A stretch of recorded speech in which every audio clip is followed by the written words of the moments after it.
आज की इस कक्षा में हमें जो जानना है और समझना है, हम छेद सूत्रों को समझ रहे थे अर्धमागधी आगम साहित्य के अंतर्गत।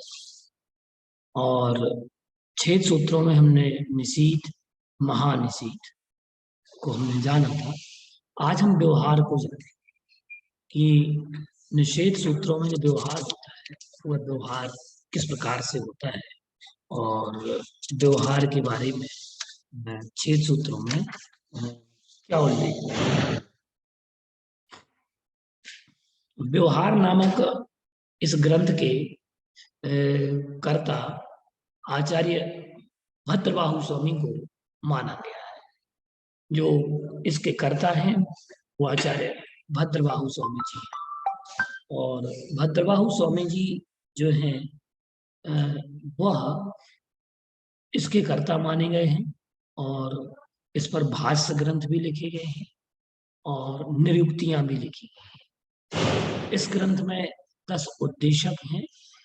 प्रथम उद्देशक में ये बात बताई गई है कि अज्ञान और प्रमाद के कारण किस प्रकार से जो अपराध हो जाते हैं अज्ञानता बस, प्रमाद बस। क्योंकि देखो, अपराध की जो प्रवृत्ति होती है या तो एक जाने में और एक अनजाने में, ये दो प्रकार की प्रवृत्तियां अपराध में हो जाती है। एक जान करके अपराध करना, वो जो कि महाअपराध हो। अनजाने में अगर कोई गलती हो गई, त्रुटि हो गई, तो उसके लिए अगर देखा जाए तो जो आलोचना का जो प्रावधान है वह है आलोचना मुख्य रूप से कि प्रमाद के बस अगर दोष लग गए हो, अज्ञानता के बस दोष लग गए हो, तो मैं अपनी आलोचना करता हूँ, करहा करता हूँ। प्रायश्चित का विधान इस प्रथम उद्देश्य है। और आगे के उद्देश्यों में भी विभिन्न स्थितियों में आलोचना, करहा, निंदा के साथ प्रायश्चित ग्रहण करने की बात इसमें कही गई है। और जो इसके साथ में साधुओं के, साध्वियों के भोजन और उनका व्यवहार, एकाकी विहार, समूह में रहने वाला व्यवहार, कि अगर एक साथ रहते हैं तो क्या व्यवहार करना चाहिए और क्या व्यवहार नहीं करना चाहिए। इसके बाद इसमें उसके नियम दिए गए। फिर आचार्य के अनुसार अनुशासन में शिष्यों को रहना अत्यावश्यक है, ये बात भी इसमें कही गई है। और इसमें भिक्षु प्रतिमा, मोक्ष प्रतिमा, यव मध्य चंद्र प्रतिमा, वज्र मध्य प्रतिमा और में नियमों का सांगोपांग वर्णन किया गया है। और इस सूत्र में 4 प्रकार के आचार, 4 प्रकार के अंतेवासी एवं 3 प्रकार के स्थवरों का उल्लेख इसमें किया गया है। 60 वर्ष की आस्था वाला जाति स्थविर, श्रुत का धारक श्रुत स्थविर एवं 20 वर्ष की पर्याय वाला साधु पर्याय स्थविर कहा जाता है। साधु का अध्ययन जो क्रम है उसकी दीक्षा के काल के अनुसार बताया गया। जैसे दीक्षा का समय बढ़ता जाता है वैसे वैसे ग्रंथों का अध्ययन भी बढ़ता चला जाता है। तो वैसे ही दीक्षा के 18 वर्ष समाप्त होने पर दृष्टिवाद एवं 20 वर्ष की दीक्षा होने पर सूत्रों के पाठन का अधिकारी माना गया। कुल मिलाकर के ये जो इसमें पद्धति बताई कि इस पद्धति के अनुसार अगर वह 18 वर्ष का है तो किन ग्रंथों का पारायण कर सकता है, दीक्षा काल के 20 वर्ष हो तो उसमें उस समय किन ग्रंथों का पारायण कर सकता है। तो इस प्रकार से इसमें उल्लेख किया गया है। और दीक्षा के समय को विशेष ध्यान रखा गया है, क्योंकि जीवन में एक्सपीरियंस, जिसको हम अनुभव बोलते हैं, तो व्यक्ति का अनुभव बोलता है। जो लोग कहते हैं ना कि उम्र बढ़ रही है, तो उसके साथ साथ अनुभव भी जुड़ते चले जाते हैं। जैसे कि एक मैंने एक वो पढ़ा था मैंने, किसी कवि ने लिखा है, किसी राइटर ने लिखा है ये क्या नाम से है, जीवन एक गणित है, सांसें घटती हैं, अनुभव जुड़ते हैं। ध्यान से सुनना आप लोग, ये उन्होंने लिखा है कवि ने कि सांसें घटती हैं, अनुभव जुड़ते हैं, रहते हैं हम कोष्ठकों में बंद, करते रहते हैं ऋण धन गुणा भाग, जबकि हमें पता है कि अंतिम सत्य शून्य है। ये मैंने पढ़ा था उसमें। तो यहाँ सांसें घट रही हैं अर्थात उम्र बढ़ रही है और अनुभव जुड़ रहे हैं।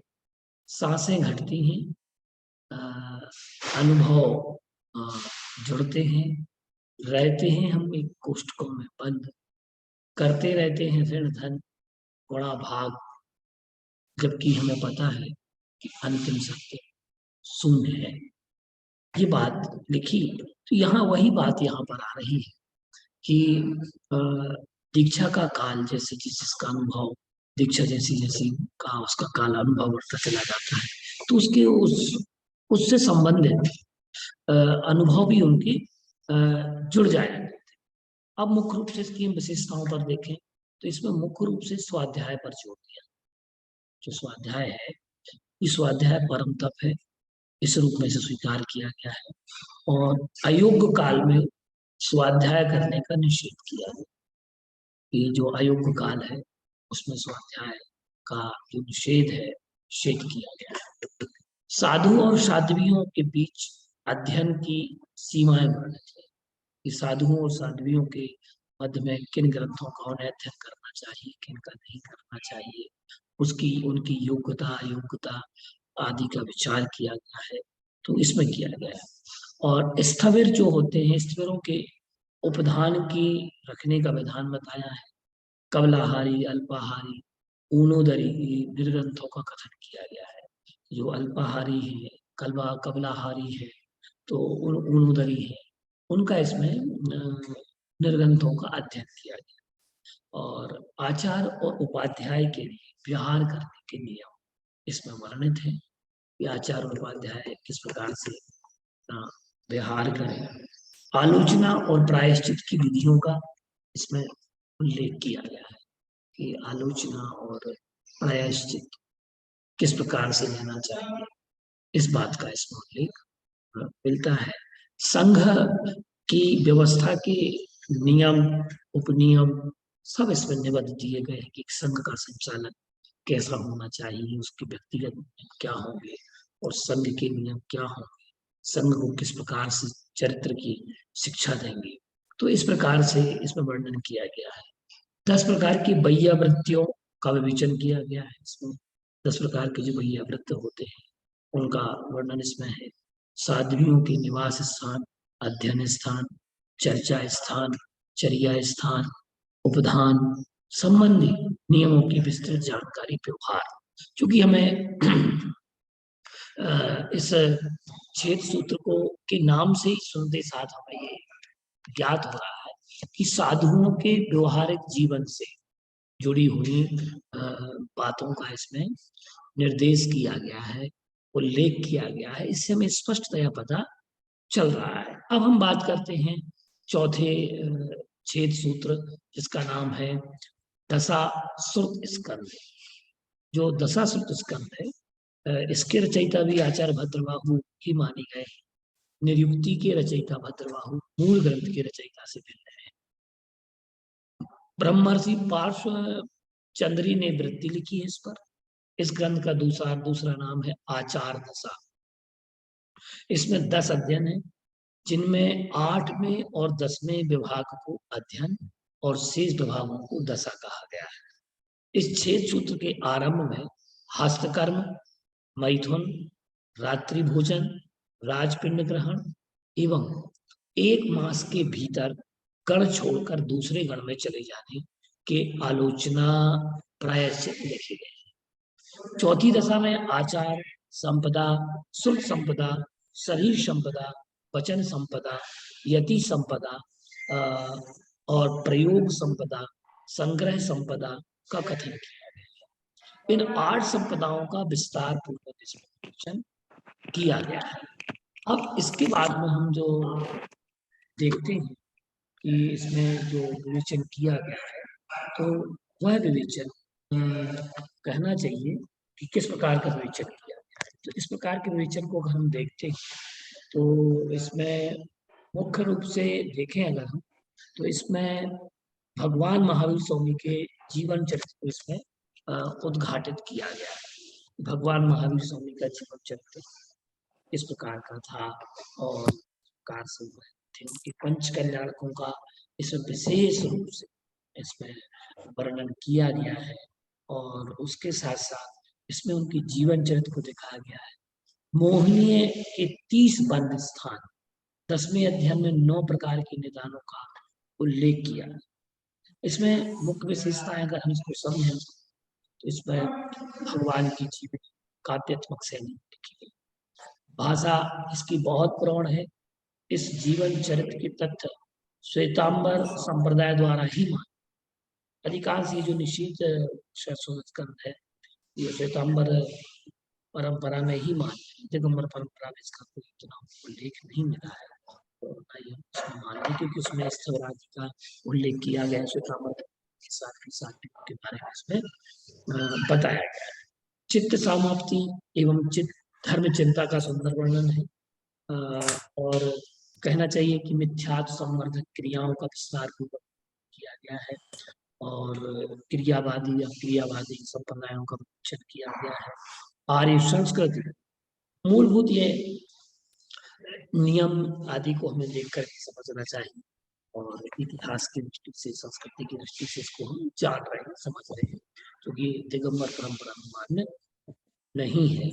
अब इसमें आर्य की संस्कृति क्या थी, भिक्षु प्रतिमा, ये चूंकि दिगंबर परंपरा में इन प्रतिमाओं का कोई उल्लेख ज्यादा नहीं मिलता है। और इसके बाद में भाव प्रतिमाओं के भेद प्रतिभेद किए गए, महावीर के चरित्र की बात की गई, मोहिनी कर्म की बात की गई। यहाँ तो इसमें मोहिनी कर्म की बात है, जो दिगंबर श्वेतांबर दोनों संप्रदाय मान्य है और इसमें उसका अध्ययन किया गया है।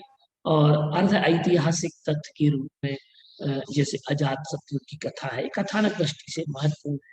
चंपा नगरी का वर्णन इसमें मिलता है, राजगृह का वर्णन इसमें बहुत अच्छे से किया गया है। पुराणों एवं इतिहास के तथ्यों का इसमें मिश्रण किया गया। 5वां है कल्प।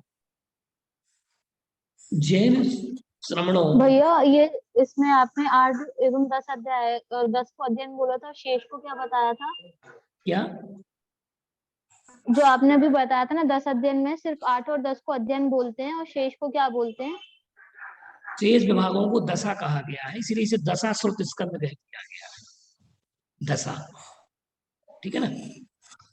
अब इसके बाद कल्प की बात करते हैं, तो यहाँ पर इस कल्प में कह रहे हैं कि निषीद और व्यवहार की भांति इसकी भाषा प्राचीन है।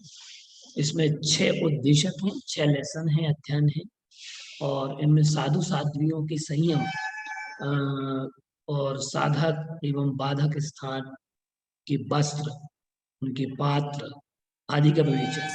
और इसके रचयिता व्यवहार के समान भद्रबाहु स्वामी ही माने जाते हैं। और निर्ग्रंथ और निर्ग्रंथनियों के निवास का विस्तृत वर्णन इसमें किया गया है। उद्देशक के 51वें सूत्र में किया है। व्यवहार के नियम इससे उद्देशक में प्ररूपित है। दूसरे उद्देशक में भी उसके निवास और व्यवहार के नियम प्रतिपादित है। तीसरे उद्देशक में निर्ग्रंथनियों के बात की गई है। इसके बाद में इसमें देखते हैं कि प्रायश्चित आचार विधि का वर्णन है। 5वें उद्देशक में सूर्योदय के पूर्व और सूर्योदय के पश्चात भोजन पान आदि के विषय में जानकारी दी गई है और दुर्वचन बोलने का निषेध किया गया है और साधु साध्वियों को किस प्रकार और किस अवस्था में परस्पर सहयोग देना चाहिए इसका भी उल्लेख इसमें दिया गया है। यद्यपि ये अपने अधिकांश इनका प्रचलन निषेध आदि का श्वेतांबर संप्रदाय में अधिक है, लेकिन है प्राकृत साहित्य। प्राकृत साहित्य को समझना हमें अनिवार्य है। इसके बाद आता है पंचकर्म। पंचकल में भी साधु साध्वियों के रहने, विहार, आहार ग्रहण, नियम का वर्णन है, प्रायश्चित आलोचना का इसमें वर्णन किया गया है। मूल सूत्रों में अगर हम देखें तो ये जीत कल्प की सूत्र गणना पंचकल्प के स्थान में की जाती है। इसमें 10 प्रकार के प्रायश्चितों का वर्णन किया गया है। अब ये तो हमने अभी छेद सूत्र पढ़े थे। अब छेद सूत्र के बाद अब मूल सूत्रों की बात करें कि मूल सूत्र में कौन कौन से सूत्र हैं, तो उनको हमें जानना है और समझना है। और क्योंकि इसमें मुख्य रूप से अगर देखा जाए मूल सूत्रों में 4 मूल सूत्र हैं। एक तो उत्तराध्ययन, आवश्यक, 10 वैकालिक और पिंड निरुक्ति। ये वर्णन प्राकृत साहित्य में अर्धमागधी आगम साहित्य के अंतर्गत आते हैं। तो आप लोगों ने शायद ये नाम पहली बार सुन रहे हैं कि इनको नामों को आप जानते हैं? पहली बार ही सुना है। हाँ, पहली बार सुन रहे हैं। तो इनकी विषय वस्तु भी अपन थोड़ा थोड़ा समझ लें, क्योंकि उत्तराध्ययन सूत्र बहुत अच्छा सूत्र है और एक प्रकार का काव्य ग्रंथ है। और इसका अध्ययन मैंने स्वयं किया है और पढ़ा भी है मैंने, और काफी इसके सूत्र जो है ये एक प्रकार की नीति ग्रंथ या नीति ग्रंथ कहें, नीतियों, उसमें नीतियों का वर्णन इसमें किया गया है बहुत अच्छे से। अब इसके बाद में हम अगर देखते हैं तो एक धार्मिक काव्य ग्रंथ है और इसको युक्त है, श्रवण काव्य भी हम इसको कह सकते हैं। और इसकी तुलना धम्मपद, महाभारत एवं सुत्त निपात से की गई है। और मतलब जो एक प्रकार से जो विशालता महाभारत की है, जो काव्य का वर्णन महाभारत में है, वैसे ही उत्तराध्ययन में इसमें है। और इसमें करीब 36 अध्ययन होंगे। कितने अध्ययन है? 36 अध्ययन उत्तराध्ययन में। और भगवान महावीर ने अपने जीवन के उत्तर काल में निर्वाण से पूर्व जो उपदेश दिए थे उन्हीं का संकलन इसमें किया गया है। उत्तराध्ययन शब्द के अर्थ पर विचार अगर हम करने के लिए उसकी व्युत्पत्ति पर अगर जाएं तो यह शब्द उत्तर और अध्ययन इन 2 शब्दों से मिलकर के बना है। उत्तर शब्द के 2 अर्थ हैं, प्रधान और पश्चात। प्रथम अर्थ के अनुसार धर्म संबंधी एक से एक बढ़कर अध्ययन जिसका, तो वह उत्तराध्ययन कहलाएगा। द्वितीय अर्थ में अगर हम देखें पश्चात, तो मतलब पढ़ा जाने वाला ग्रंथ, द्वितीय के अनुसार पश्चात पढ़ा जाने वाला ग्रंथ जो है उत्तराध्ययन है।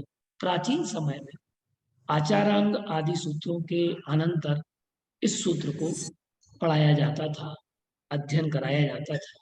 शायद इसलिए इसे उत्तराध्ययन, उत्तर अध्ययन कहा गया।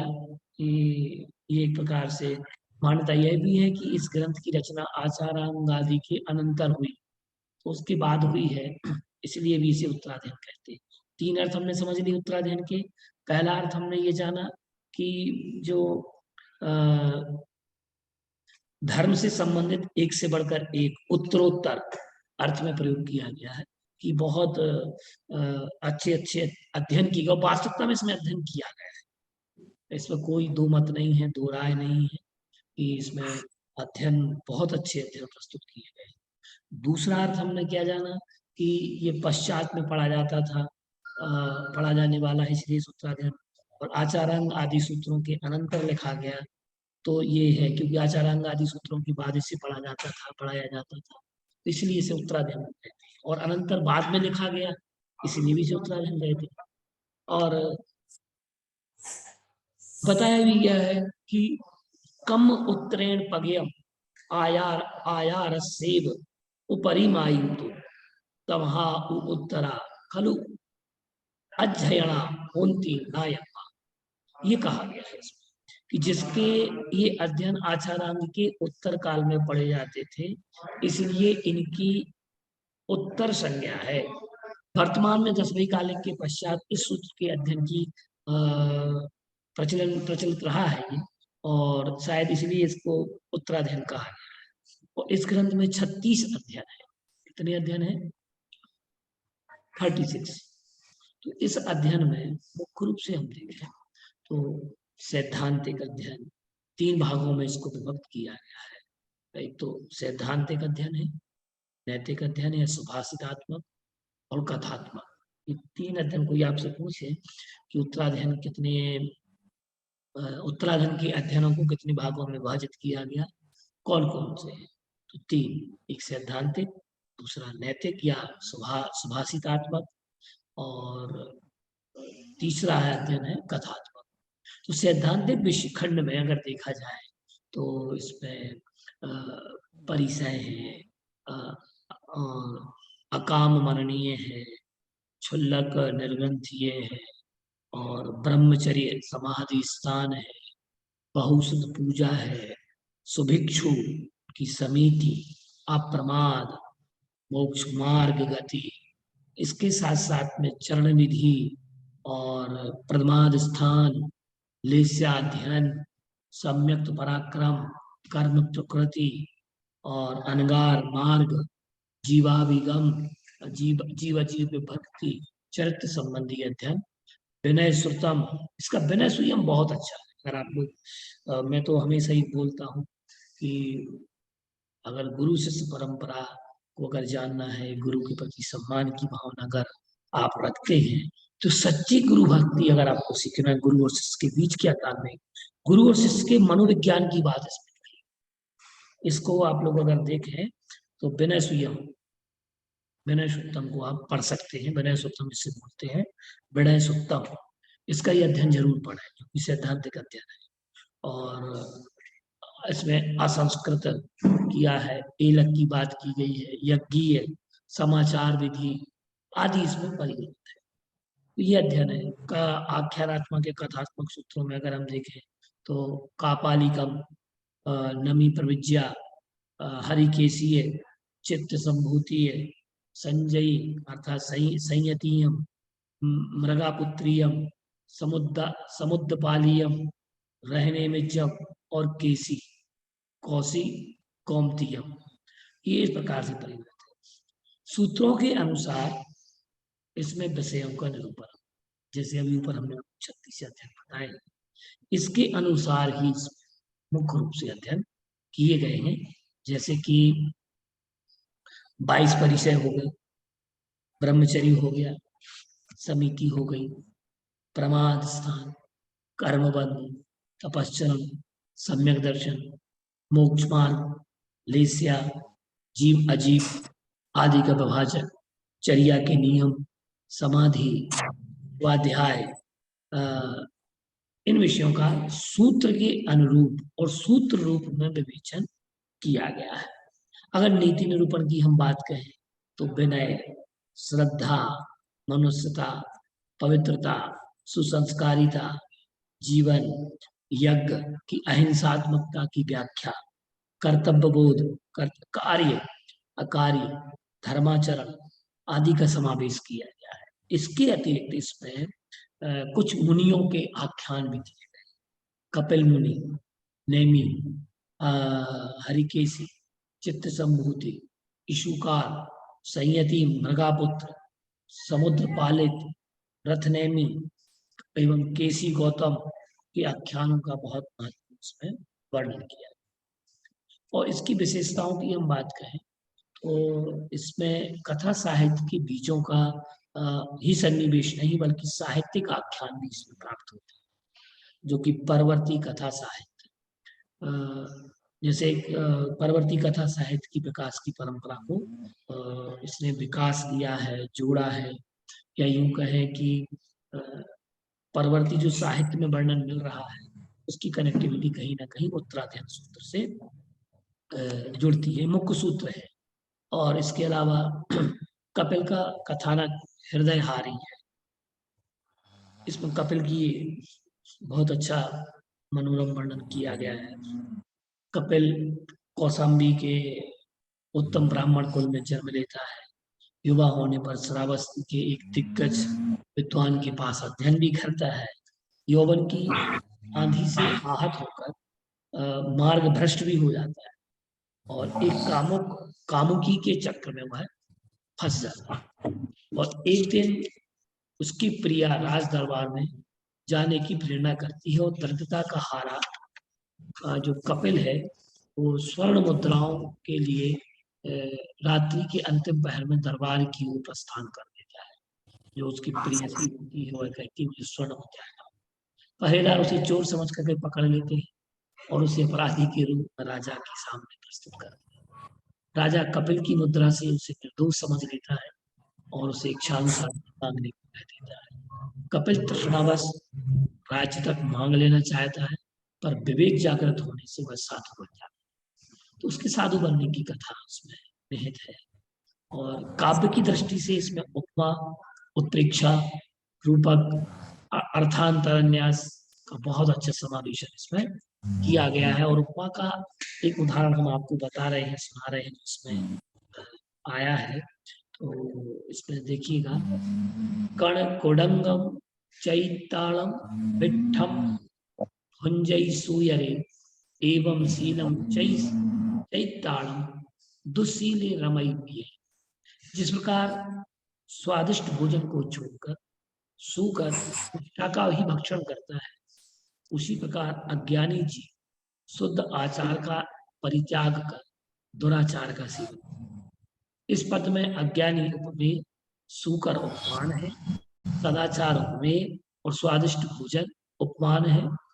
तो भोजन उपमान है और दुराचार उपमेय और विष्टा उपमान है। अतः इस मालोपमा द्वारा अज्ञानी व्यक्ति के द्वारा सेवन किए गए जाने के दुराचार के प्रति निंदनीय भावना इसमें भाई गई। और काव्य की दृष्टि से यह पद बहुत सुंदर है। और इसमें कुल मिलाकर के प्रचुर काव्य शास्त्रीय लक्षणों से ये उत्तराध्ययन सूत्र श्रेष्ठ है। अब प्राचीन शिक्षा शास्त्र के संबंध की अगर बात करें तो इसमें प्राचीन शिक्षा शास्त्र के संबंध में तथा शिष्य और आचार्य के पारस्परिक व्यवहार के संबंध विनय सूत्रों से अच्छा प्रकाश पड़ता है। और एक प्रकार से हम ये कहें कि एक प्रकार का शिक्षा शास्त्र उत्तराध्ययन जो सूत्र है एक प्रकार का शिक्षा शास्त्र है।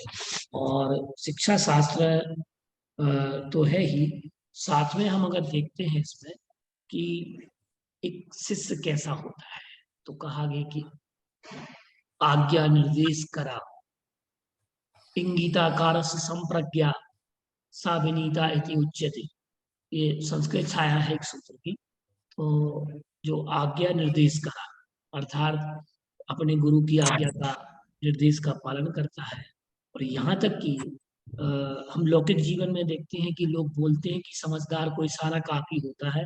उत्तराध्ययन में कह दिया कि इंगिताकार से संप्रज्ञा, वह आचार्य की अगर वह आंख की एक भौं ऊपर उठाए या भ्रकुटी ताने या कुछ भी एक इशारा करे तो इशारे की जरूरत उस शिष्य को ना पड़े, वह पहले ही गुरु की उस प्रकृति को समझ जाए।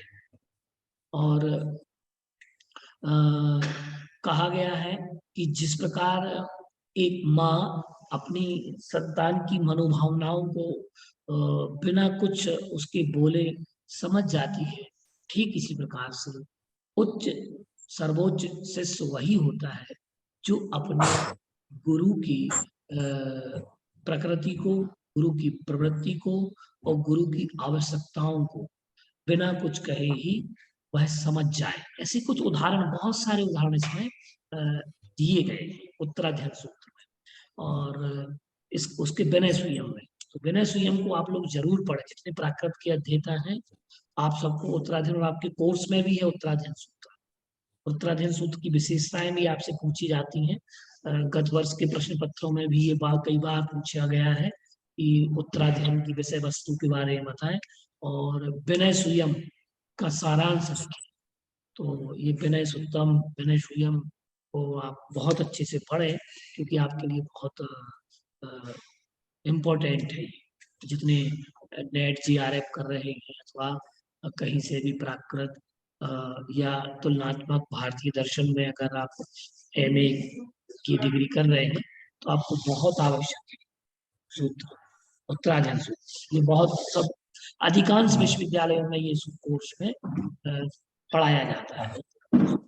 और उत्तराध्ययन सूत्र में भी विनय सूत्र ये सब में पढ़ाया जाता है। इसके बाद हम देखते हैं कि इसमें लक्षण विद्या, स्वप्न विद्या, अंग विद्याओं के नामों का निर्देश इसमें किया गया है कि अंग विद्या जो होती है, लक्षण विद्याएं होती हैं, स्वप्न विद्या होती है, तो इन सबको भी इसमें निर्देशित किया गया है। चरित्र बल ही मनुष्यता का कारण है। जाति से हीन होने पर भी चरित्र बल से व्यक्ति पूज्य बन सकता है। और हरिकेशीय का अगर आप अध्ययन करेंगे उसके जीवन शैली को, तो आवश्यक ये नहीं कि जन्म से अगर हम ब्राह्मण हैं तो हम ब्राह्मण हैं, जन्म से हम जैन हैं तो जैन हैं, भाई ये बात अलग है। लेकिन जैसे कि शेर होता है ना अभिषेको संस्कार, फिर भी वो है राजा कहलाता है। ना तो उसका शेर का राज्याभिषेक होता है, ना ही उसके राज्याभिषेक के संस्कार होते हैं, फिर भी वह राजा कहलाता है। कारण वो अपने बल के आधार पर आगे बढ़ता है, अपने कर्म के आधार पर शेर आगे बढ़ता है, इसलिए वह राजा कहलाता है। ठीक प्रकार से जाति मूल्यवान नहीं, आपका चरित्र और आपका चारित्र दोनों ही मूल्यवान है। क्योंकि चरित्र आपका जितना अच्छा होगा, और चारित्र के विषय में अगर हम कहें तो चारित्रिक जो विशेषताएं मुख्य रूप से जो होती हैं, उन विशेषताओं को हमें जानना चाहिए और अपने चारित्र का भी पालन करना चाहिए। अब इसके बाद जरा और मृत्यु पर इसमें विचार कर के समय के सदुपयोग के लिए निर्देशित किया गया है।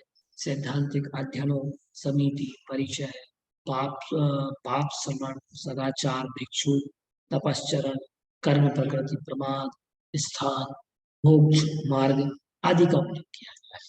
आचार या नीति संबंधी अनेक महत्वपूर्ण तथ्य उत्तराधीन सूत्र में मिलते हैं, जिनमें जीवन शोधन की दिशा का उल्लेख इसमें प्राप्त होता है, और क्या मनुष्यता है, मानवता क्या होती है। और इसके बाद अरिष्टनेमी के भाई रथनेमी का आख्यान नारी चारित्र की उदात्त भूमि पर प्रतिष्ठित करता है, और राजमती का कथन नारी के शील के लिए गौरव से है, और इसमें राजमती के कथन को दिखाया गया है। राजमती जानते हैं, नाम सुना है राजमती? कौन है ये राजमती? राजुल। राजू, चलिए ठीक है, बहुत बढ़िया, समझ गए आप लोग। और तपस्वी नारी विचलित होते हुए और उसको किस प्रकार स्थिर कर सकती है, यह इस आख्यान से स्पष्ट होता है कि एक नारी किस प्रकार से सृष्टि को स्थिर कर सकती है, और उसके साथ साथ पुरुष को भी स्थिर कर सकती है, और उसे सन्मार्ग में भी लगा सकती है। जैसे कि आप लोगों ने कथानक सुना होगा तुलसीदास का, कथानक सुना है तुलसीदास का? तो उनकी जो पत्नी थी, तो ये साधु बन गए, आश्रम पहुंच गए, और उसके बाद में इन्हें अपनी पत्नी की याद आई, तो ये बरसते हुए पानी में बरसात में आए, उनकी छत दरवाजे सब बंद थे, तो छत अट्टालिका पर कुछ सर्प लटक रहे थे लंबे लंबे, तो ये उनको रस्सी समझ करके ऊपर कक्ष में पहुंच गए। तब पत्नी ने फटकार लगाई, तब जाकर के ये सच्चे तुलसीदास बने। तो ऐसे कुछ कथानक इसमें नारियों के द्वारा पुरुषों का संबोधन इसमें किया गया है चित्त की स्थिरता के लिए, और ये अच्छा व्याख्यान इसमें आया है, आख्यान। और यज्ञ की अहिंसक और आध्यात्मिक व्याख्या यज्ञीय नामक अध्ययन में प्रस्तुत की गई। इसका जो यज्ञीय नामक का अध्ययन है, उसमें आप देखिएगा यज्ञ की व्याख्या किस प्रकार से, तो उत्तराधीन सूत्र में ये बात कही गई है। और धम्मपद के ब्राह्मण वर्ग में तो यह विषय बहुत से मिलता जुलता है उससे। और अगर हम देखें इसको कि कर्म के अनुसार जाति का सिद्धांत मानवता की प्रतिष्ठा के लिए आया है, ये बात समता से श्रवण, ब्रह्मचर्य से ब्राह्मण, ज्ञान से मुनि, तप से तपस्वी होने का निरूपण इसमें किया गया है कि जो समतावान होता है, माँ का गुण ममता है, साधु का गुण समता है। ऐसा कुछ हम पढ़ते हैं। एक शांति विधान है, उसमें मैंने शांति काव्य में मैंने ये पढ़ा, बड़ा अच्छा काव्य लगा कि माँ का गुण ममता है, साधु का गुण समता है, ममता बिन माता क्या, समता बिन साधु क्या। ये उन्होंने लिखा है आचार्य विभव सागर जी ने। ये शांति काव्य में, शांति विधान में ये पद आए हैं। तो यहाँ पे जो बात कही गई है कि समता से श्रवण, ब्रह्मचर्य से ब्राह्मण और ज्ञान से मुनि। जो मुनि से तात्पर्य ये है कि जो क्या नाम से तत्वों का निरंतर चिंतन करते रहते हैं, वो मुनि है। और जो तपस्वी है, जो तपस्या में लीन रहते हैं, जो तप के द्वारा तपस्वी हुआ जाता है। तो इस प्रकार से हमने ये मुख्य सूत्रों में हमने क्या जाना, उत्तराधाय सूत्र को जाना, और 6 सूत्रों के अंतर्गत हमने व्यवहार सूत्र को हमने जाना, कल्प को जाना, और पंचकल्प को भी हमने जाना। तो आप लोगों को समझ में आया कुछ विषय? उत्तराध्ययन सूत्र का कौन सा सूत्र हमें पढ़ना चाहिए सबसे मुख्य विद्यार्थियों के लिए? विनय सूक्त, विनय सूक्त। विनय सूत्र। और दूसरा तो नहीं कोई? और यह यज्ञ अनुष्ठानों के बारे में पढ़ना है तो कौन सा अध्ययन? यज्ञीय अध्ययन।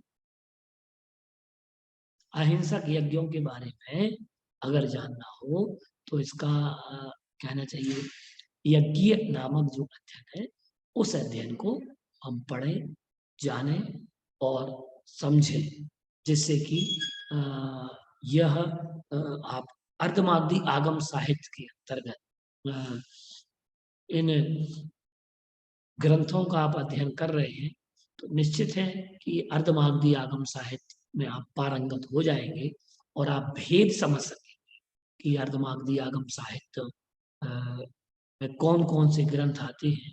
ये विवेक, ये बुद्धि, ये प्रज्ञा आपके अंदर जागृत होगी। तो इस प्रकार से हमने ये उत्तराध्ययन सूत्र को जाना कि उत्तराध्ययन सूत्र जो है वह सूत्र जो उत्तर में अध्ययन किया जाता है और आचारांग आदि के बाद इसका अध्ययन किया जाता है। दूसरा हमने क्या जाना है कि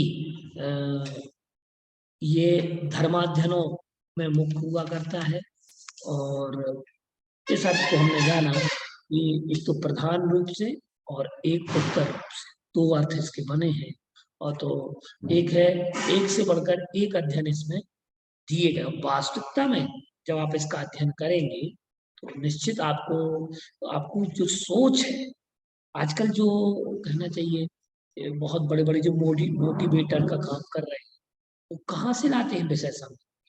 आप सोचते हो कि अरे यार, इस व्यक्ति ने तो बहुत अच्छा बोला है, बहुत अच्छा अच्छे से मोटिवेटेड करता है। तो ये लोग जो जितने भी मोटिवेटर है, इस विषय सामग्री कहाँ से लाते हैं? इन्हीं अध्ययनों को पढ़ करके, इन्हीं अध्ययनों को देख देख करके। तो ये बहुत सारा वर्णन है। आज बहुत सारे जो आचार्य हैं, जो जितना उनका अध्ययन होगा, अनुभव के साथ ज्ञान बढ़ता चला जाता है। तो इस अध्ययन को आप लोग जरूर से जरूर पढ़ें, जानें, समझें और अपने जीवन में बदलाव लाएं। साधुता, सज्जनता, समता और संयम आदि गुणों से आप सभी विभूषित रहें। ना तो स्वयं के चरित्र में दोष लगे, ना दूसरे के चरित्र में दोष लगे। स्वयं के चरित्र का संरक्षण और दूसरे के चरित्र का संरक्षण करना एक मानवता का लक्षण है। हम अपने स्वयं के चरित्र की रक्षा करें, दूसरे के चरित्र का हम संरक्षण करें, और किसी के चरित्र पर, उसके दर्शन पर, उसके ज्ञान पर अगर हमें किसी प्रकार का हमारे दोषारोपण करने के भाव कभी उत्पन्न ना हो। इस प्रकार से इसमें